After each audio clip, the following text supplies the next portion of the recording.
We first met Howard Caldwell on film and in black and white, but he carved out a career that was live and in color. For half our 70 years, he anchored our coverage. Howard Caldwell brings you a special report of the Republican Convention with reports from Bob Gamble in Convention Hall. Good evening.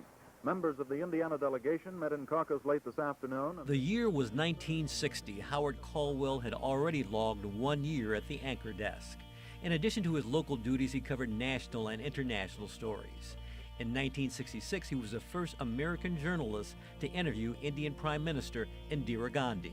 I wonder if you're thinking about television for India one of these days. I was thinking of it very much, and I continue to do so, because I am fully convinced that the visual impact is so much more convincing to a person than just reading or even listening. No one understood the power of television more than Howard. When he returned to his Hoosier homeland after that interview, he was greeted at the airport by bagpipers, his wife Lynn, and their daughters. Globetrotting was fine, but family came first. It was a delicate balance skillfully handled throughout his career. A career that took him to the scene of tragedies like the 1963 Coliseum explosion at the State Fairgrounds. I never felt so helpless in my life.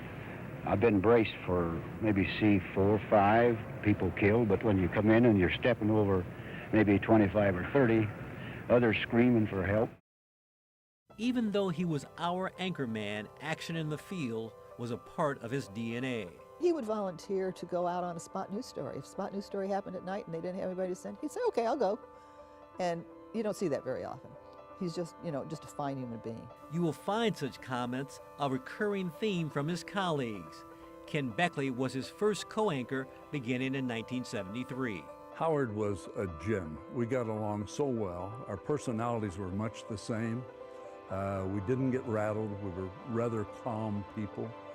And I think that's something that you need to be if you're going to be an anchor. 376 cars. Clyde Lee arrived to co-anchor with Howard in 1976.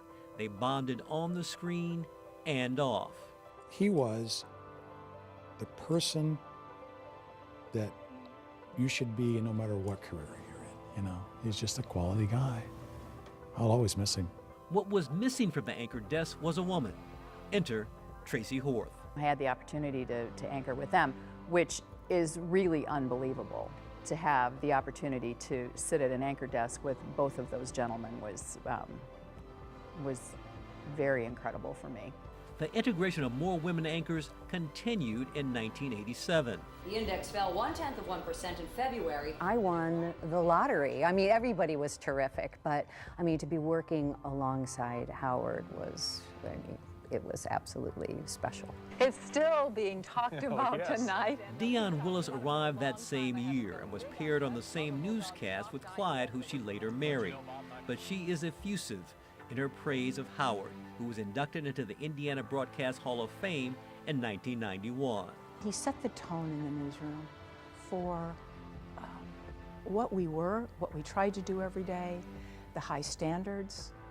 He just excelled at telling a story simply, purely, and well.